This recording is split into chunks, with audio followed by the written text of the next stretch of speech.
இந்த வீடியோல Git Ubuntu-வை எப்படி இன்ஸ்டால் பண்றதா பார்க்க போறோம். So let's get started. So இன்றைக்கி நம்ம கிட்டை உபுண்டு ஓஎஸில் எப்படி இன்ஸ்டால் பண்ணுறது அப்படின்னு பார்க்கலாம். ஸோ அதுக்கு முன்னாடி கிட் அப்படின்னா என்ன, கிட்ஹப் அப்படின்னா என்ன, கிட் அண்ட் கிட்ஹப் வந்து சேம் டூலா தனித்தனி டூலா அப்படின்றத பார்க்கலாம். Okay, so first what is Git? Okay, so Git அப்படின்னா என்ன அப்படின்னு கேட்டிங்கன்னா, கிட் அப்படின்றது வெர்ஷன் கண்ட்ரோல் சிஸ்டம் அப்படின்னு சொல்லுவாங்க. ஸோ வெர்ஷன் கண்ட்ரோல் சிஸ்டம் அப்படின்னா என்னென்னா, லைக் டெவலப்பர்ஸ் எழுதுகிற கோடை அவங்க வந்து மல்டிபிள் டைம்ஸ் வந்து அப்டேட்ஸ் பண்ணிகிட்டே இருப்பாங்க. ஸோ அந்த அப்டேட்ஸ் எல்லாத்தையுமே வந்து ஒரு சேஞ்சஸாக ட்ராக் பண்ணுறதுக்காக யூஸ் பண்ணுறது தான் வெர்ஷன் கண்ட்ரோல் சிஸ்டம். ஸோ அதை நம்ம வந்து கிட் யூஸ் பண்ணி தான் வந்து பண்ண போகிறோம். ஓகேயா? ஸோ வெர்ஷன் கண்ட்ரோல் சிஸ்டம் அப்படின்றது tracking the changes in your code. So உங்களோட கோடில் இருக்க சேஞ்சஸ் வந்து ட்ராக் பண்ணுறதுக்கு யூஸ் பண்ணுறது தான் வந்து வெர்ஷன் கண்ட்ரோல் சிஸ்டம் அப்படின்னு சொல்லுவாங்க. ஓகேவா? நெக்ஸ்ட்டு வந்து what is GitHub? So GitHub அப்படின்னா என்ன அப்படின்னு கேட்டிங்கன்னா, கிட்ஹப் அப்படின்றது சிம்பிளாக சொல்லணும்னா எனக்கு வந்து அது ஒரு ஸ்டோரேஜ் ஸ்பேஸ் மாதிரி. ஓகே, ஸோ அதை நம்ம வந்து என்னன்னு சொல்லுவோன்னா ரெப்பாசிட்ரி அப்படின்னு சொல்லுவோம். ஸோ டெவலப்பர்ஸ் எழுதுகிற கோடு எல்லாமே எனக்கு கிட்ஹப்பில் ரெப்பாசிட்ரியில் தான் வந்து ஸ்டோர் ஆக போகுது. ஓகேயா? கிளியரா? ஸோ இதில் இன்னும் டீட்டெயிலாக பார்க்கணும் அப்படின்னா, ஸோ கிட் அப்படின்றது எனக்கு ஒரு சாஃப்ட்வேர். ஓகே, ஸோ அந்த சாஃப்ட்வேரை நான் என்ன பண்ணிக்கலாம் அப்படின்னா, லோக்கலி என்னோடய சிஸ்டமில் இன்ஸ்டால் பண்ணிக்கலாம். அது எய்தர் வந்து நீங்கள் டேரெக்டாக வந்து கிட்டை கிராஃபிக்கல் யூசர் இன்டர்ஃபேஸ்லையும் நீங்கள் இன்ஸ்டால் பண்ணி கமெண்ட்ஸ் வழியாக ஒர்க் பண்ணலாம். அப்படி இல்லைனா நீங்கள் க்ளவுட் இன்ஸ்டன்ஸில் சர்வரில் இன்ஸ்டால் பண்ணியும் நீங்கள் ஒர்க் பண்ணலாம். பிகாஸ் அது ஒரு சாஃப்ட்வேராக இருக்கிறதுனால. ஓகே, அது வந்து எனக்கு கமெண்ட் லைன் டூலாக தான் வந்து ஒர்க் ஆக போகுது. அப்போ நீங்கள் கிட்டில் பண்ணுற ஒர்க் எல்லாமே நீங்கள் கமெண்ட் லைன்ஸில் கிட் அப்படின்னு ஸ்டார்ட் ஆகிற கமெண்ட்ஸை யூஸ் பண்ணி தான் வந்து நம்ம ஒர்க் பண்ண போகிறோம். ஓகேவா? ஸோ அப்போ அது வந்து ஒரு டூல். அதை வந்து நம்ம டிஃப்ரெண்ட் வெர்ஷன்ஸில் வந்து ஒரு ஃபைல்ஸை எடிட் பண்ணி அதை வந்து கிட் ரெப்பாசிட்ரிக்கு வந்து புஷ் பண்ணுறதுக்கு எனக்கு கிட் அப்படின்ற ஒரு விஷயம் வந்து ஹெல்ப் பண்ண போகுது. ஓகே, ஸோ நான் ஆல்ரெடி சொன்ன மாதிரி அதோட ஃபங்க்ஷனாலிட்டியே வந்து நமக்கு அது வெர்ஷன் கண்ட்ரோல் சிஸ்டமாக இருக்க போகுது. ஓகே, ஸோ கிட்ஹப் அப்படின்றது ஒரு சர்வீஸ். ஓகேவா? ஸோ அது வந்து ஒரு ஸ்டோரேஜ் சர்வீஸ் மாதிரி எனக்கு இருக்க போகுது. அதை நம்ம வந்து வெப்பில் தான் வந்து அது ஹோஸ்ட் பண்ணி வச்சுருக்க போகிறாங்க. ஸோ கிட்ஹப் நீங்கள் ஒர்க் பண்ணும் போது கிட்ஹப்பில் ஃபர்ஸ்ட் நீங்கள் ஒரு அக்கௌண்ட்டை க்ரியேட் பண்ணி அதுக்கப்புறமா உங்களுக்குன்னு நீங்கள் வந்து ஒரு ஓன் ரெப்பாசிட்ரியை க்ரியேட் பண்ணி அதில் ஒர்க் பண்ணிப்பீங்க. ஓகே, ஸோ இது வந்து நமக்கு கிராஃபிக்கல் யூசர் இன்டர்ஃபேஸில் இருக்க போகுது. கிட்ஹப் அப்படின்றது இந்த ரெப்பாசிட்ரி கிராஃபிக்கல் யூசர் இன்டர்ஃபேஸில் உங்களுக்கு இருக்க போகுது. அதில் உங்களோட கோட் எல்லாமே போய் ஸ்டோர் ஆக போகுது. கிளியரா? ஓகே, ஸோ இப்போ நெக்ஸ்ட்டு கிட் அண்ட் கிட்ஹப் எப்படி ஒர்க் ஆகுது, அந்த கமெண்ட்ஸை நீங்கள் எப்படி யூஸ் பண்ணலாம் அப்படின்னு பார்க்கலாம். ஸோ சிம்பிளாக கிட்டில் நீங்கள் ஒர்க் பண்ணணும் அப்படின்னா பேசிக்கான கமெண்ட்ஸ் வந்து இதுதான். ஸோ இந்த பேசிக்கான கமெண்ட்ஸில் வந்து நீங்கள் ஒர்க் பண்ணிட்டீங்க அப்படின்னாலே ஆல்மோஸ்ட் நம்ம கிட் அண்ட் கிட்ஹப்பை வந்து கவர் பண்ணிடலாம். இதில் வந்து எனக்கு லோக்கல் அப்படின்னு இருக்குல்ல, இதுதான் வந்து கிட். ஓகே, ஸோ இன்னொரு வெர்ஷன் என்ன அப்படின்னா, கிட்டை வந்து நம்ம வெர்ஷன் கண்ட்ரோல் சிஸ்டம்னு சொல்லலாம். அண்ட் கிட்ஹப்பை வந்து நம்ம ரிமோட் ரெப்பாசிட்ரி அப்படின்னும் சொல்லலாம். ஓகே, ஸோ இதில் வந்து நம்ம கிட்டில் என்ன பண்ண போகிறோம் அப்படின்னா, ஃபர்ஸ்ட் வந்து ஒரு ஒர்க்கிங் டைரக்டரியை வந்து நீங்கள் க்ரியேட் பண்ண போகிறீங்க. ஒர்க்கிங் டைரக்டரியை க்ரியேட் பண்ணி அதில் தான் உங்கள் கோட் எல்லாமே வந்து ஸ்டோர் ஆக போகுது. ஓகேவா? ஸோ ஒர்க்கிங் டைரக்டரியில் இருக்க கோட் வந்து எனக்கு டேரெக்டாக வந்து நீங்கள் என்ன பண்ணலாம், லோக்கல் ரெப்போக்கு புஷ் பண்ணலாம். ஆனால் நம்ம டேரெக்டாக லோக்கல் ரெப்போக்கு போகாமல் இங்கே வந்து நமக்கு ஸ்டேஜிங் ஏரியா அப்படின்னு ஒரு ஆப்ஷன் கொடுத்துருக்காங்க. ஸோ இந்த ஸ்டேஜிங் ஏரியா அப்படின்றது ஒரு பஃபரிங் ஏரியா மாதிரி. நீங்கள் வந்து ஒர்க்கிங் டைரக்டரியில் க்ரியேட் பண்ண கோடை இப்போ உங்களை மாதிரி நிறைய டெவலப்பர்ஸ் வந்து அதில் ஒர்க் பண்ணிகிட்ருப்பாங்க. இப்போ அந்த கோடை யாரும் ஓப்பன் பண்ணி எந்த சேஞ்சஸும் பண்ணிடக்கூடாது. இப்போ இந்த கோட் வந்து எனக்கு லோக்கல் ரெப்போக்கு போகிறதுக்கு ரெடியாக இருக்க கோட் அப்படின்னு இருந்துச்சுன்னா அந்த கோடை நம்ம இந்த மாதிரி ஸ்டேஜிங் ஏரியாவில் ஒரு பஃபரிங் லொக்கேஷனில் ஒரு டெம்பரவரி லொக்கேஷனில் எடுத்துகிட்டு போய் வச்சுருவோம். ஸோ அப்போ அந்த லொக்கேஷனில் இருக்கும் போது அதுக்கப்புறம் நீங்கள் ஒர்க்கிங் டைரக்டரியில் எடிட் பண்ணி மீன்ஸ் ஒர்க் பண்ணுற கோட் எல்லாமே இப்போ அதே ஃபைலை ஓப்பன் பண்ணி நீங்கள் ஒர்க் பண்ணுறீங்க அப்படின்னா அது வந்து உங்களுக்கு நியூ ஃபைலாக தான் கன்சிடர் ஆகுமே தவிர பழைய ஃபைலில் உங்களுக்கு எடிட் ஆகாது. பிகாஸ் அது ஸ்டேஜிங் ஏரியாவில் இருக்கிறதுனால. ஸோ இப்போ ஸ்டேஜிங் ஏரியாவில் இருக்க கோட டேரெக்டாக நான் எங்கே அனுப்பணும் அப்படின்னா லோக்கல் ரெப்போ, ஒரு லோக்கல் ரெப்போவுக்கு அனுப்ப போகிறோம். ஓகேவா? ஸோ அப்போ லோக்கல் ரெப்போவில் என்னோடய கோட் வந்து ஒரு காப்பியாக இருக்க போகுது. அண்ட் அந்த காப்பி தான் நான் வந்து ரிமோட் ரெப்போவுக்கு புஷ் பண்ண போகிறேன். ரிமோட் ரெப்போ அப்படின்றது கிட்ஹப்பை தான் நம்ம ரிமோட் ரெப்போன்னு சொல்கிறோம். ஸோ இப்போ ரிமோட் ரெப்போவுக்கு நான் என்னோடய கோடை வந்து புஷ் பண்ணி ஸ்டோர் பண்ணி வைக்க போகிறேன். கிளியரா? ஓகே. ஸோ இப்போ இந்த comments git add, git commit, git checkout, git merge, so இந்த கமெண்ட்ஸ் எல்லாம் தான் நம்ம என்ன பண்ண போகிறோம் அப்படின்னா இப்போது ரியலாக எப்படி ஒர்க் பண்ணுறது அப்படின்னு பார்க்க போகிறோம். ஓகே. ஸோ இன்றைக்கி நான் Ubuntu OS-ஆக வந்து எதை எடுத்துக்கிறேன் அப்படின்னா என்னோட AWSல வந்து நான் ஒரு Ubuntu OS ஆல்ரெடி க்ரியேட் பண்ணி வச்சுருக்கேன். ஸோ EC2ல எப்படி ஒரு இன்ஸ்டன்ஸை க்ரியேட் பண்ணணும் அப்படின்றது உங்களுக்கு நாலேஜ் இல்லை அப்படின்னா அதுக்கான வீடியோவும் உங்களுக்கு இருக்குது, நீங்கள் அதை செக் பண்ணிக்கோங்க. ஓகே. ஸோ ஆல்ரெடி நான் வந்து இன்ஸ்டன்ஸ் க்ரியேட் பண்ணி வச்சுருக்கேன். ஸோ இப்போ இதில் நம்ம என்ன பண்ண போகிறோம் அப்படின்னா கிட்டை வந்து இன்ஸ்டால் பண்ண போகிறோம். ஸோ ஃபஸ்ட்டு வந்து நீங்கள் Ubuntuல எந்த ஒர்க் பண்ணாலும் அதை வந்து நம்ம apt அப்படின்ற இந்த கமாண்டை யூஸ் பண்ணி தான் ஒர்க் பண்ணுவோம். ஸோ இப்போது apt install git, நான் இப்போ apt install git அப்படின்னு கொடுத்தேன்னா எனக்கு வந்து எதுவுமே இன்ஸ்டாலே ஆகலை. ஏன் அப்படின்னா Ubuntu மிஷினில் ப்ரீ இன்ஸ்டால்டாக வந்து கிட் இருக்கும். ஓகே. நான் வந்து இப்போ சர்வரில் ஒர்க் பண்ணுறதுனால எனக்கு ப்ரீ இன்ஸ்டால்டாக கிட் இருக்குது. இஃப் இன்கேஸ் நீங்கள் ஓஎஸில் உங்களோட கமெண்ட் லைன் இன்டர்ஃபேஸில் ஒர்க் பண்ணுறீங்க அப்படின்னா apt install gitனு கொடுத்தீங்கன்னா கிட் வந்து உங்களுக்கு இன்ஸ்டால் ஆகிடும். ஸோ இப்போது நான் git வெர்ஷன் அப்படின்னு கொடுத்தேன்னா எனக்கு ஆல்ரெடி கிட்டோட 2.34.1 வெர்ஷன் வந்து எனக்கு இன்ஸ்டால் ஆகியிருக்கு. கிளியரா? அப்போ நம்ம என்ன பண்ணிட்டோம் அப்படின்னா கிட்டை இன்ஸ்டால் பண்ணிட்டோம். இப்போ நெக்ஸ்ட்டு நம்ம என்ன பண்ண போகிறோம், நம்மளோட கமெண்ட் படி ஃபர்ஸ்ட் நம்ம ஒரு ஒர்க்கிங் டைரக்டரியை க்ரியேட் பண்ணணும். ஓகே. ஸோ இப்போ நான் ஒரு டைரக்டரியை க்ரியேட் பண்ணுறேன்.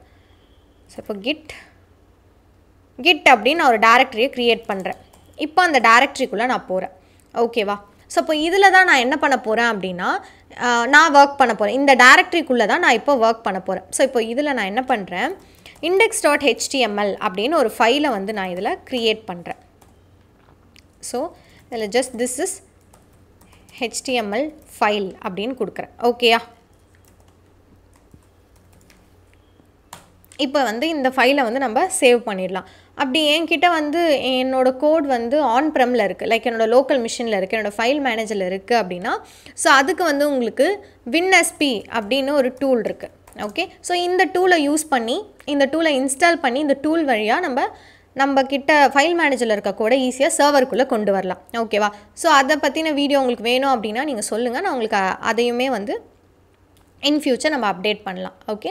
ஸோ இப்போதைக்கு நம்ம என்ன பண்ணோம் அப்படின்னா சிம்பிளாக ஒரு index.html ஃபைலை ஓப்பன் பண்ணி அதில் திஸ் இஸ் HTML ஃபைல் அப்படின்றத கொடுத்துக்கிட்டோம். ஸோ இப்போ இந்த ஃபைலை தான் நான் என்ன பண்ண போகிறேன் அப்படின்னா என்னோடய GitHubல வந்து எப்படி புஷ் பண்ணுறது, கிட் கமெண்ட்ஸை யூஸ் பண்ணி எப்படி வந்து இந்த ஃபைலை புஷ் பண்ணுறது அப்படின்னு பார்க்கலாம்.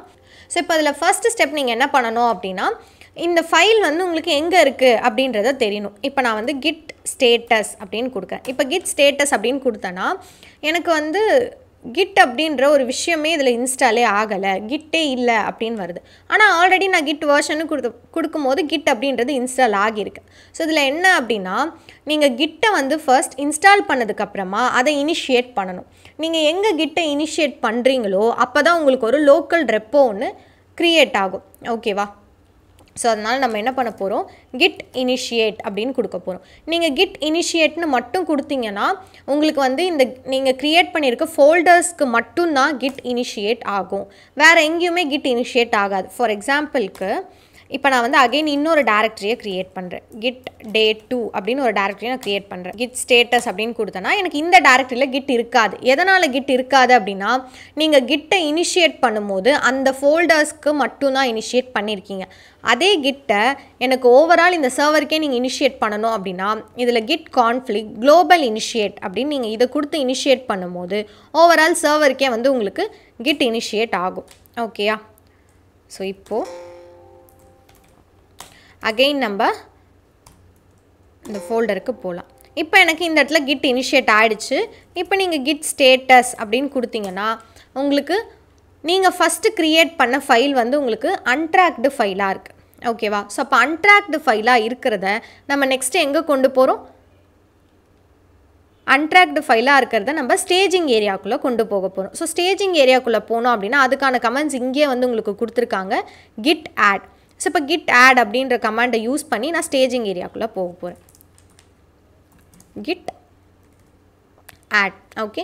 ஸோ இப்போ கிட் ஆட் அப்படின்னு கொடுத்துட்டு நீங்கள் டாட் கொடுத்தீங்க அப்படின்னா உங்ககிட்ட வந்து மல்டிபிள் ஃபைல்ஸ் இருக்குது. Okay. So index.html, Python, Java அப்படின்னு உங்ககிட்ட மல்டிபிள் ஃபைல்ஸ் இருந்துச்சு அப்படின்னா எல்லாமே ஒரே டைமில் எனக்கு அட் அ டைமில் ஸ்டேஜிங் ஏரியாவுக்கு போயிடும். அப்படி இல்லை எனக்கு சிங்கிள் ஃபைல் தான் போகணும் அப்படின்னா அந்த ஃபைலோட நேம் கொடுத்தீங்க அப்படின்னா சிங்கிள் ஃபைலாக வந்து நம்ம ஸ்டேஜிங் ஏரியாவுக்குள்ளே மூவ் பண்ணிக்கலாம். ஓகேவா? ஸோ இப்போ நான் கிட் ஸ்டேட்டஸ் அப்படின்னு கொடுத்தேன்னா என்னோடய ஃபைல் வந்து ஸ்டேஜிங் ஏரியாவுக்குள்ளே வந்துருச்சு. To unstage the file. So இப்போ இந்த ஃபைலை வந்து நான் எங்கே கொண்டு போகணும் அப்படின்னா என்னோட லோக்கல் ரெப்போவுக்கு கொண்டு போகணும். கிளியரா? ஸோ அப்போ நீங்கள் லோக்கல் ரெப்போவுக்கு ஒரு ஃபைலை கொண்டு போகணும் அப்படின்னா அதுக்கான command git commit. Okay, so git commit -m for message. Okay, so நீங்கள் வந்து ஒரு மெசேஜை வந்து எம்டி கமிட்டை வந்து நம்மளால் பண்ண முடியாது. ஓகே, இது ஒரு இன்டர்வியூ கொஷின். உங்களால் வந்து கமிட் பண்ண முடியுமா, ஒரு எம்டி கமிட்டை பண்ண முடியுமா அப்படின்னு கேட்டாங்கன்னா நம்மளால் கிட்ஹப்பில் என்ன பண்ண முடியாது, கிட்டில் வந்து நம்மளால் ஒரு எம்டி கமிட்டை வந்து பண்ண முடியாது. ஓகேவா? ஸோ இப்போ நான் கமிட் பண்ணுறதுக்கு முன்னாடி நான் என்ன பண்ணுறேன், git branch அப்படின்னு கொடுக்குறேன். ஸோ இப்போ நான் git branch அப்படின்னு கொடுத்தேன்னா எனக்கு என்ன ஆகலை அப்படின்னா எந்த ஒரு பிரான்ச் எதுவுமே வந்து எனக்கு காட்டல. ஓகே, ஸோ இப்போ வந்து நம்ம என்ன பண்ணலாம், கமிட் பண்ணலாம். git commit -m. So -m for message. இதில் நான் ஏதாவது ஒரு மெசேஜை பாஸ் பண்ணணும். ஸோ அதுக்கு நம்ம this is first commit அப்படின்றத கொடுத்துடலாம். கொடுத்துட்டு என்டர். ஸோ இப்போ எனக்கு வந்து கமிட் ஆயிடுச்சு. ஓகேவா? இப்போ நான் git status அப்படின்னு கொடுத்தேன்னா எனக்கு எந்த ஒரு ஃபைலுமே என்னோட கிட்டில் இல்லை. ஓகேயா? ஸோ இப்போ நம்ம git branch அப்படின்னு கொடுக்கலாம். இப்போ நீங்கள் git branch அப்படின்னு கொடுத்தீங்கன்னா உங்களுக்கு மாஸ்டர் அப்படின்னு ஒரு பிரான்ச் வந்து க்ரியேட் ஆயிருக்கு. ஸோ GitHub ஆல்ரெடி யூஸ் பண்ணவங்களுக்கு தெரியும். நம்ம GitHubல ஏதாவது ஒரு ஃபைல் க்ரியேட் பண்ணோம் அப்படின்னா நமக்கு மெயின் அப்படின்னு ஒரு பிரான்ச்சிலேருந்து தான் அந்த கமிட்டே நடக்கும். அந்த மாதிரி நீங்கள் எப்போ ஃபஸ்ட்டு கமிட் பண்ணுறீங்களோ அப்போ தான் உங்களுக்கு ஒரு பிரான்ச் க்ரியேட் ஆகும். நீங்கள் CLIலேருந்து பண்ணும்போது உங்களுக்கு அந்த நேம் மாஸ்டர் அப்படின்னு க்ரியேட் ஆகும். நீங்கள் கிராஃபிக்கல் யூசர் இன்டர்ஃபேஸில் பண்ணும்போது உங்களுக்கு அது மெயின்னு க்ரியேட் ஆகும். ஓகேயா? கிளியரா? ஸோ இப்போ நம்ம பண்ண கமிட் வந்து இருக்கா அப்படின்றத பார்க்குறது ஜஸ்ட் நீங்கள் git log அப்படின்னு கொடுத்தீங்கன்னா உங்களோட கமிட் நீங்கள் யார் இப்போ கமிட் பண்ணியிருக்கா, எந்த டேட்டில் கமிட் பண்ணியிருக்காங்க, என்ன மெசேஜ் பாஸ் பண்ணியிருக்காங்க, அண்ட் அந்த கமிட் வந்து என்ன ஐடியிலேருந்து போயிருக்கு அப்படின்ற மெசேஜ் எல்லாமே இங்கே இருக்குது. ஓகேவா? ஸோ இப்போ என்னோடய ஃபைல் வந்து எங்கே இருக்குது, லோக்கல் ரெப்போவில் இருக்குது. அப்போது இப்போ என்னோடய ஃபைல் லோக்கல் ரெப்போவில் இருக்குது. ஸோ அப்போ லோக்கல் ரெப்போவில் இருக்க ஃபைலை நான் டேரெக்டாக எங்கே கொண்டு போகணும் அப்படின்னா என்னோடய ரிமோட் ரெப்போவுக்கு கொண்டு போகணும். ஓகே, ஸோ இப்போ ரிமோட் ரெப்போவுக்கு ஒரு ஃபைலை நீங்கள் கொண்டு போகணும் அப்படின்னா அதுக்கான கமாண்ட் வந்து git push. ஸோ நம்ம git push பண்ணுறதுக்கு முன்னாடி நான் கிட்டப்பையும் கனெக்ட் பண்ணியிருக்கணும். ஓகேவா? நான் GitHub ஆல்ரெடி என்ன சொன்னேன், ரிமோட் ரெப்பாசிட்ரி அப்படின்னு சொன்னேன். அப்போ என்கிட்ட ஏதாவது ரெப்பாசிட்ரி கனெக்ட் ஆகியிருக்கா இல்லையான்றதை செக் பண்ணுறதுக்கான கமாண்ட் git remote. அப்போ சோஃபார் வந்து என்னோடய சர்வரில் ஒரு ரெப்போ கூட கனெக்ட் ஆகலை. ஓகேவா? ஸோ உங்களுக்கு ஏதாவது ஒரு ரெப்போ கனெக்ட் ஆகணும் அப்படின்னா நீங்கள் வந்து GitHubல ஒரு ரெப்பாசிட்ரி க்ரியேட் பண்ணி அந்த ரெப்பாசிட்ரியோட லிங்க்கை வந்து நீங்கள் கிட்டில் வந்து கொடுத்துக்கணும். ஓகேயா? இப்போ நம்ம ஜஸ்ட் வந்து github.com அப்படின்னு போடலாம். ஸோ என்கிட்ட ஆல்ரெடி GitHub அக்கௌண்ட் இருக்கிறதுனால எனக்கு அப்படியே லாகின் ஆகிடுச்சு. நீங்கள் வந்து இப்போ github.com அப்படின்னு போட்டிங்கன்னா உங்களுக்கு இந்த மாதிரி ஓப்பன் ஆகும். ஸோ இதில் வந்து ஃபஸ்ட் என்கிட்ட GitHub அக்கௌண்ட்டே இல்லை அப்படின்னா நீங்கள் சைன்அப் பண்ணிக்கலாம். ஜஸ்ட் சைன்அப்பை கிளிக் பண்ணிவிட்டு உங்கள் mail ID, password, user name and எந்த கண்ட்ரின்றதை கொடுத்துட்டு கண்டினியூ கொடுத்தீங்க அப்படின்னா உங்களுக்கு ஒரு மெயில் வெரிஃபிகேஷன் வரும். அந்த மெயில் வெரிஃபிகேஷனை கொடுத்து நீங்கள் வந்து உங்கள் மெயில் ஐடி, பாஸ்வேர்டை யூஸ் பண்ணி GitHubஐ வந்து லாகின் பண்ணிக்கலாம். ஓகேவா? ஸோ இப்போது ஜஸ்ட் நான் ஒரு ரெப்பாசிட்ரியை க்ரியேட் பண்ணிக்கிறேன். Okay, so AWS git repo அப்படின்ற ரெப்பாசிட்ரி க்ரியேட் பண்ணிக்கிறேன். இதுக்கு எதாவது டிஸ்கிரிப்ஷன், நீங்கள் என்ன ப்ராஜெக்ட் ரன் பண்ணுறீங்களோ அதோட டிஸ்கிரிப்ஷன் வேணும்னா நீங்கள் கொடுத்துக்கலாம். ஸோ உங்கள் GitHub வந்து பப்ளிக்காக ரன் பண்ணணுமா, ப்ரைவேட்டாக ரன் பண்ணணுமா? இதை நீங்கள் பப்ளிக்காக கொடுத்தீங்க அப்படின்னா உங்கள் GitHubோட ஐடியை யூஸ் பண்ணி யார் வேணால் கமிட் பண்ணிக்கலாம். உங்கள் கோடை சேஞ்ச் பண்ணிக்கலாம், உங்கள் கோடை வியூ பண்ணி பார்த்துக்கலாம். அதே ப்ரைவேட்டாக இருந்துச்சு அப்படின்னா இந்த GitHubோட லிங்க் யார்கிட்ட இருக்கோ அவங்களால மட்டும்தான் என்ன பண்ண முடியும், இதில் வந்து புஷ்ஷே பண்ண முடியும். ஸோ அதனால் நான் வந்து ப்ரைவேட்டை வந்து சூஸ் பண்ணிவிட்டு ஜஸ்ட் நீங்கள் க்ரியேட் ரெப்பாசிட்ரி அப்படின்னு கொடுத்தீங்கன்னா உங்களுக்கு ஒரு ரெப்பாசிட்ரி வந்து க்ரியேட் ஆகிடும். ஓகேவா? ஸோ இப்போ வந்து நம்ம சோஃபார் என்ன பண்ணிட்டோம் அப்படின்னா git branch வரைக்கும் நம்ம வந்து ஆல்ரெடி இந்த கமெண்ட்ஸ் எல்லாமே நம்ம கம்ப்ளீட் பண்ணிட்டோம். இப்போ நம்ம git ரெப்பாசிட்ரி ஆட் பண்ணுறதுக்கான கமாண்ட் இங்கே வந்து உங்களுக்கு கொடுத்துருக்காங்க. git remote add origin and இந்த லிங்க். ஸோ இந்த லிங்க் வந்து இங்கே இருக்குது. இந்த ரெப்பாசிட்ரியோட லிங்க் தான் வந்து இங்கே கொடுத்துருக்காங்க. இப்போ நம்ம ஜஸ்ட் இந்த லிங்க்கை மட்டும் காப்பி பண்ணிவிட்டு ஃபஸ்ட்டு நம்ம ரெப்போவை இங்கே கனெக்ட் பண்ணலாம். Okay, let me clear. So இப்போது git remote add. ஓகே, நான் எதை வந்து ஆட் பண்ண போகிறேன் அப்படின்னா என்னோடய லிங்க்கை ஆட் பண்ண போகிறேன். ஸோ ஒரு வாட்டியும் என்னால் வந்து என்னோடய லிங்க்கை வந்து ஞாபகம் வச்சுக்க முடியாது அப்படின்றதுனால அந்த லிங்க்குக்கு நான் ஒரு நேம் வந்து கொடுக்க போகிறேன். ஸோ அந்த நேம் வந்து இப்போது அங்கே வந்து நமக்கு ஆரிஜின்னு கொடுத்துருக்காங்களே, அந்த நேமை நீங்கள் என்ன வேணால் கொடுத்துக்கலாம், உங்களோட இஷ்டம் தான். ஓகேவா?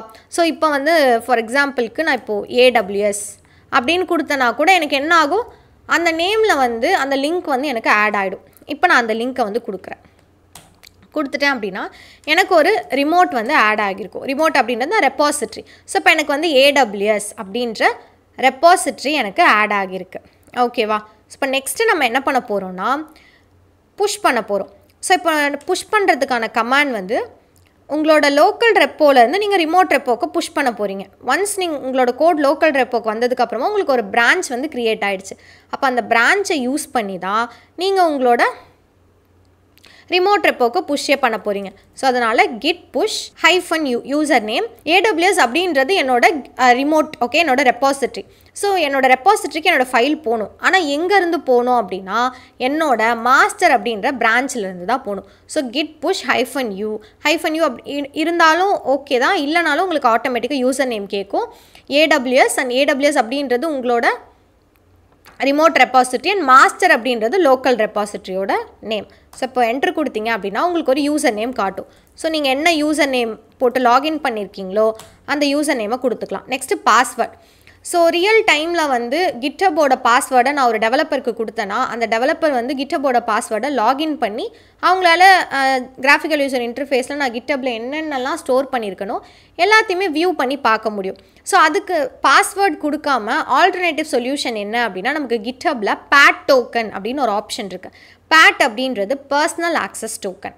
ஓகே, ஸோ இப்போ நம்ம டைரெக்டாக கிட்டபை லாகின் பண்ணிவிட்டு இங்கே நமக்கு ஜஸ்ட் செட்டிங்ஸில் போய் பார்த்தீங்க அப்படின்னா உங்களுக்கு டெவலப்பர் செட்டிங்ஸ் அப்படின்னு ஒரு ஆப்ஷன் இருக்கும். ஓகேயா? ஸோ இந்த டெவலப்பர் செட்டிங்ஸை கிளிக் பண்ணிவிட்டு personal access token classic and இதில் வந்து நீங்கள் ஜென்ரேட் அ நியூ டோக்கனை கிளிக் பண்ணிவிட்டு just generate a new token அப்படின்னு கொடுத்துக்கோங்க.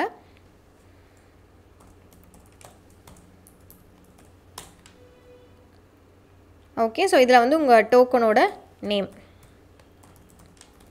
கொடுத்துட்டு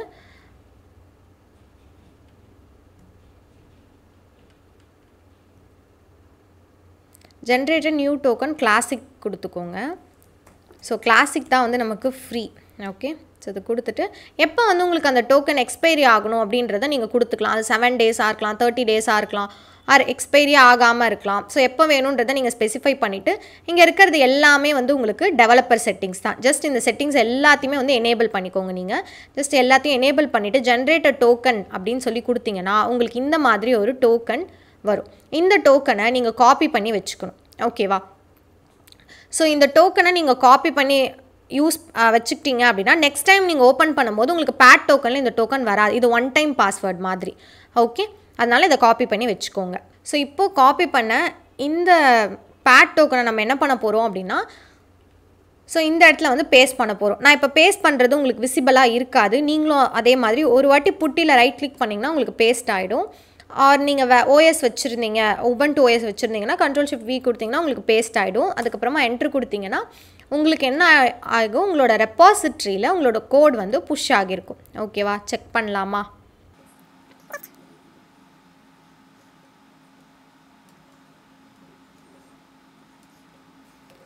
ஸோ இப்போ நான் AWS கிட் ரெப்போ அப்படின்னு ஒரு ரெப்போ தான் க்ரியேட் பண்ணேன். அதில் வந்து பார்த்தீங்கன்னா இப்போ தான் எனக்கு கமிட் ஆகிருக்கு. திஸ் இஸ் ஃபஸ்ட்டு கமிட் அப்படின்றது வந்திருக்கு. இதில் index.html ஃபைலை ஓப்பன் பண்ணிங்கன்னா திஸ் இஸ் index.html ஃபைல்.